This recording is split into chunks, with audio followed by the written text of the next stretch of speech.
क्या जम्मू कश्मीर की सरकार फाइनली फैसला ले लेगी स्कूल्स की रीओपनिंग को लेकर? क्या दोबारा से स्कूल्स जम्मू कश्मीर में खुल जाएंगे? केंद्र सरकार ने जो गाइडलाइन स्कूल्स की रीओपनिंग को लेकर निकाली है, और ये गाइडलाइंस भी 17 दिसंबर 2021 की हैं, जिसमें स्टेट्स और यूनियन टेरिटरीज को ये जिम्मेदारी सौंप दी गई कि पेरेंट्स की कंसेंट लेना स्कूल शुरू करने के लिए, बच्चों के स्कूल आने के लिए जरूरी है या नहीं, ये अब स्टेट्स और यूनियन टेरिटरीज की गवर्नमेंट डिसाइड करेंगी। ये गाइडलाइंस मेरे पास है, जिन गाइडलाइंस में ये कहा गया, कुछ मॉडिफिकेशन की गई जो स्टैंडर्ड ऑपरेटिंग प्रोसीजर है और गाइडलाइन है रीओपनिंग ऑफ स्कूल्स को लेकर कोविड-19 के लॉकडाउन के बाद। इन गाइडलाइंस में ये कहा गया कि बहुत सारे चेंजेस जो हैं वो एग्जिस्टिंग गाइडलाइंस में लाई गई। एक तरफ जहां कहा गया था कि फिजिकल डिस्टेंसिंग के लिए साइनेजेस लगाना जरूरी है स्कूल में, वहां पर उसे मॉडिफाई करके कहा कि साइनेजेस भी सफिशिएंट डिस्टेंस पर होनी चाहिए ताकि लाइन में खड़े सभी लोगों को ये मालूम हो कि फिजिकल डिस्टेंसिंग करके ही स्कूल प्रेमिसेस में एंटर करना है। लेकिन वही सबसे ज्यादा जरूरी ये था कि पेरेंट्स और गार्डियंस की कंसेंट लेना स्कूल खोलने से पहले और स्कूल में बच्चों को बुलाने से पहले इन गाइडलाइंस के तहत मैंडेटरी था। इसमें पहले ये गाइडलाइंस में कहा गया था कि स्टेट और यूनियन टेरिटरी को पेरेंट्स और गार्डियंस की कंसेंट लेनी पड़ेगी बच्चों को स्कूल बुलाने से पहले। लेकिन अब इसको मॉडिफाई करके केंद्र सरकार ने जो नई रीओपनिंग की गाइडलाइंस लाई है, उसमें कहा है कि स्टेट और यूनियन टेरिटरी गवर्नमेंट खुद डिसाइड करेंगी कि क्या पेरेंट्स की कंसेंट लेना जरूरी है फिजिकल क्लासेस शुरू करने से पहले या फिर जरूरी नहीं है।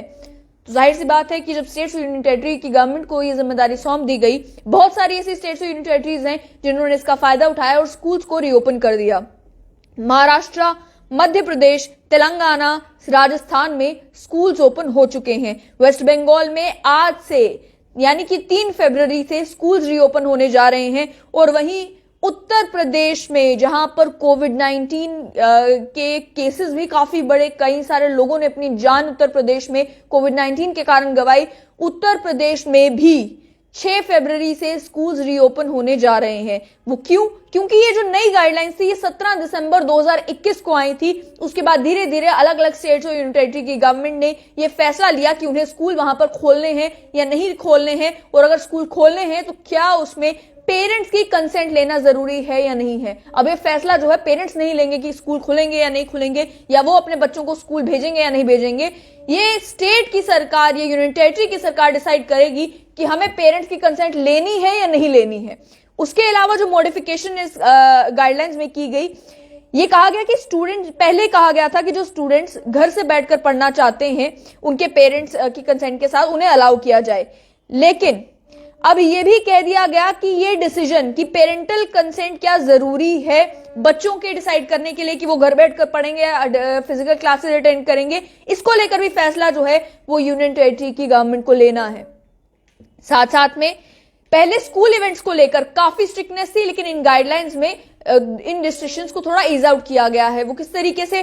पहले ये कहा गया था कि स्कूल इवेंट्स या कांग्रीगेशन या मीटिंग्स है तो स्कूल्स ना करें ऐसे इवेंट्स जहां पर फिजिकल डिस्टेंसिंग पॉसिबल ना हो, और फंक्शंस और सेलिब्रेशन ऑफ फेस्टिवल्स को अवॉइड किया जाए, ये कहा गया था पिछली गाइडलाइंस में। नई गाइडलाइंस में इसे भी रिलैक्स कर दिया गया है और कहा गया है कि एसओपी फॉलो करते हुए स्कूल्स अगर annual day function, sports activities, exhibitions करवाना चाहती है तो करवा सकती है, और साथ ही में यही कि इवॉल्व करें सूटेबल एसओपीज को ताकि ऐसे इवेंट्स जो हैं वो सेफली कंडक्ट करवाए जा सके। तो एक तरफ जहां पहले मुकम्मल रोक लगाने को कहा जा रहा था इन इवेंट्स के ऊपर, वहीं ढील दे दी गई और कहा गया कि अगर आप ऐसे इवेंट्स करवाना चाहते हैं तो आपको इजाजत है।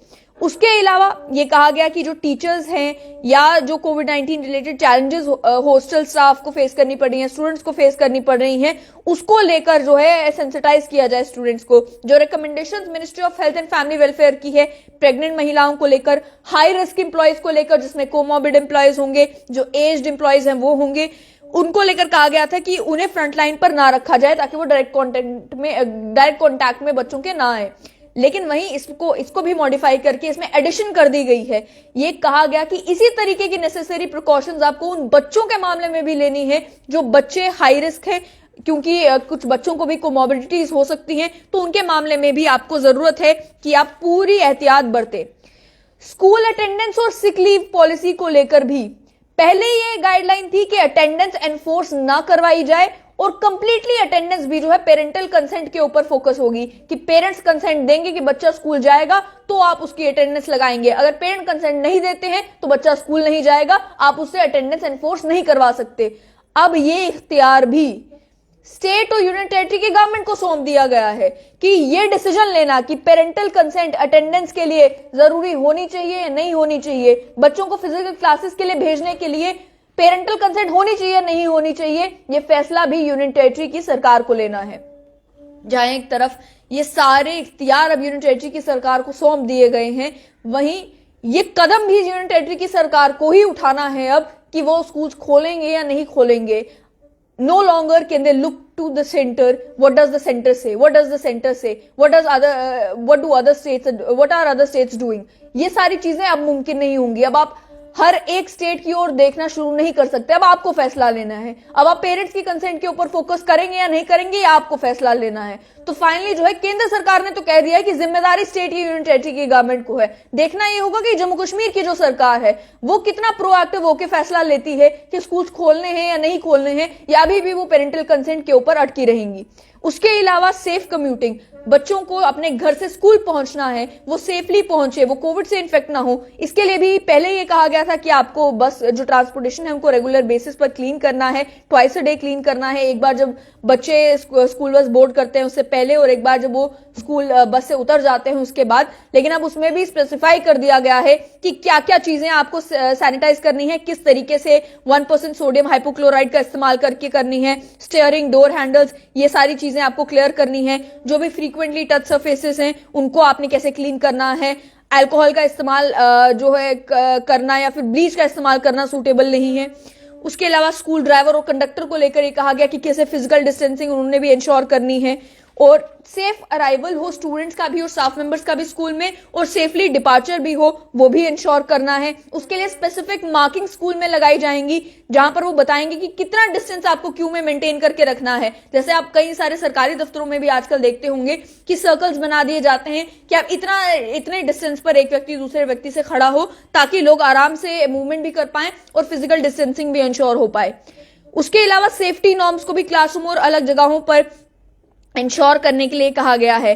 पहले ये कहा गया था कि गेम्स और ग्रुप एक्टिविटीज और स्पोर्ट्स, म्यूजिक, डांस तभी करवाए जाएं अगर फीजिबल हो कि फिजिकल डिस्टेंसिंग करवाई जा सके, यानी कि साफ तौर पर जो स्कूल बड़ा है, ऑडिटोरियम बड़ा है, वहां पर कोई आप एक्टिविटी करवा भी रहे हैं तो बच्चों के लिए मुमकिन है कि वो एक दूसरे से डिस्टेंस पर खड़ा हो सके। लेकिन जो स्कूल्स में स्पेस उतनी नहीं है कि बच्चे प्रॉपर सोशल डिस्टेंसिंग के साथ खेल पाएं या सोशल डिस्टेंसिंग के साथ कोई गेम प्ले कर पाए या डांस कर पाए या म्यूजिक एक्टिविटीज कर पाए, तो वहां पर अवॉइड करना था। अब उसे भी रिलैक्स कर दिया गया है और ये कहा है स्टेट और यूनियन टेरिटरी में जो भी एसओपी है, जो स्टैंडर्ड ऑपरेटिंग प्रोसीजर स्टेट या यूनियन टेरिटरी का है उसी को आपको फॉलो करना है। जैसे हमारी यूनियन टेरिटरी में कह दिया गया है इंडोर गैदरिंग्स 25 लोगों से ज्यादा नहीं होंगी, तो कोई आपको फंक्शन करना है तो 25 लोगों से ज्यादा गैदरिंग नहीं होनी चाहिए।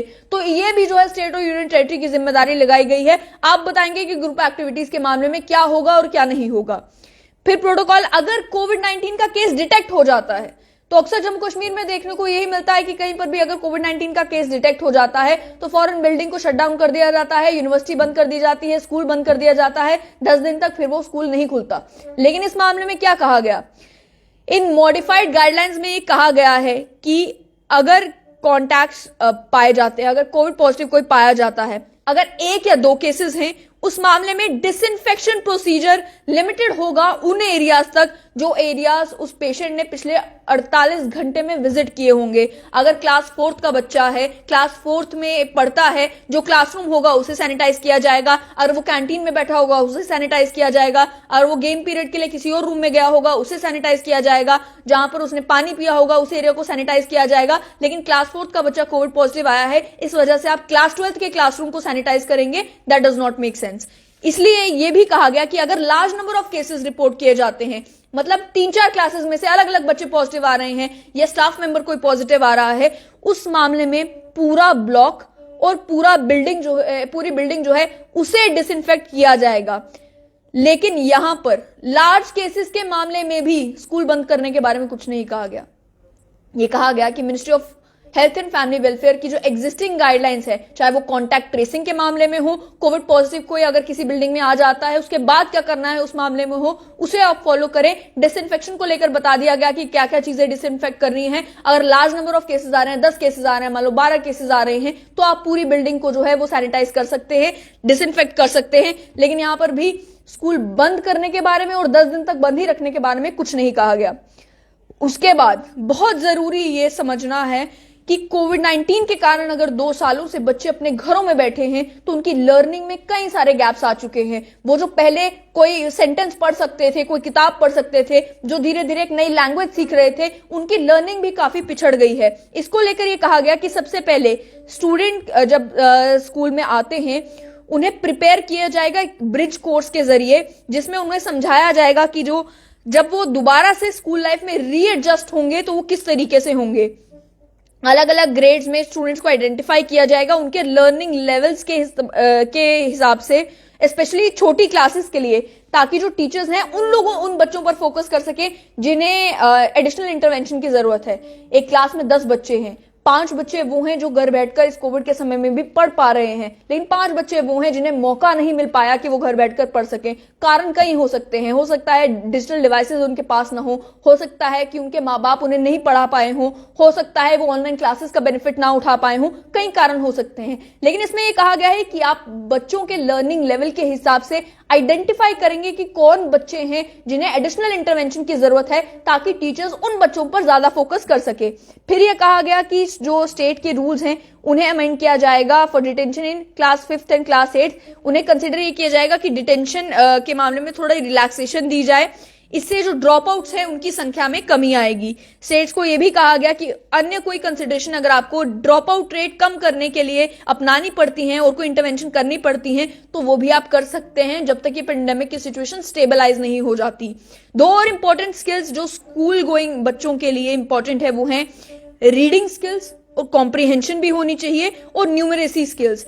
अब कई सारे बच्चे अब इस कोविड-19 पेंडेमिक की वजह से जो उन्हें किताब पढ़ने की आदत डलवाते थे टीचर्स की, आप ये सेंटेंस पढ़ के सुनाएं, क्लास में खड़े होकर ये पैराग्राफ पढ़कर दिखाएं, वो रीडिंग हैबिट जो है वो जा चुकी है। और रीडिंग विद कॉम्प्रिहेंशन, ये नहीं कि आपने बस पढ़ दिया कि ये सेंटेंस क्या है, आपको समझ में भी आना चाहिए कि ये सेंटेंस कहता क्या है। तो रीडिंग स्किल्स को लेकर और साथ ही में न्यूमरेसी स्किल्स को लेकर कहा गया कि इंश्योर करना है स्कूल लाइब्रेरी से बुक्स अगर आप बच्चों को दे पाएं वो दें, और अप्रोप्रिएट लिंक्स जो हैं ऑनलाइन अवेलेबल हैं, जिससे आप ये इंश्योर करें कि बच्चे ज्यादा से ज्यादा पढ़ें और अपनी न्यूमरेसी स्किल्स को भी बढ़ाएं। क्रिएटिव राइटिंग आप करवाएं ताकि बच्चों में ये स्किल्स जो हैं वो डेवलप हो। और उसके अलावा real life situation based mathematical problems आप हर एक बच्चे को दे सकते हैं, ताकि उनके मैथमेटिक्स भी वो जॉयफुली मैथमेटिक्स को भी एंजॉय कर सके। और मैथ गेम्स के जरिए, मैथ के रिलेटेड एप्स के जरिए बच्चों को एनकरेज किया जाए कि वो अपनी न्यूमरेसी स्किल्स को बढ़ाएं। लार्ज स्केल रेमेडियल प्रोग्राम्स करने को कहा गया, जिससे लर्निंग लॉस जो हुआ है बच्चों का इन 2 सालों में, उसे किसी ना किसी तरीके से मीटअप किया जा सके। फिर बात आई इमोशनल वेलबींग की, चाहे वो स्टूडेंट्स की हो चाहे वो टीचर्स की हो। उसके लिए भी ministry of education government of India ने एक प्रोग्राम शुरू किया था, मनोदर्पण। उस मनोदर्पण के अंडर स्टेक होल्डर्स को ये कहा गया कि उसकी सर्विसेज का इस्तेमाल किया जाए। उसके लिए एक वेब पेज अवेलेबल है, वेबसाइट अवेलेबल है, उसमें अलग अलग मोटिवेशनल पोस्टर्स हैं, एडवाइजरीज हैं, और नेशनल टोल फ्री हेल्पलाइन भी दी गई है 844-844-0632, जिसपे टेली काउंसलिंग प्रोवाइड की जाती है बच्चों को भी, बच्चों के पेरेंट्स को भी और टीचर्स को भी, ताकि वो स्ट्रेसफुल सिचुएशन से कोप अप कर सके। उसके अलावा टीचर्स को भी और सारी एक्टिविटी सजेस्ट की गई हैं, जिससे वो अपने भी मेंटल हेल्थ का ख्याल रख सके और साथ ही में बच्चों के भी मेंटल हेल्थ का ख्याल रख सके। ये भी इस नई गाइडलाइंस का पार्ट है।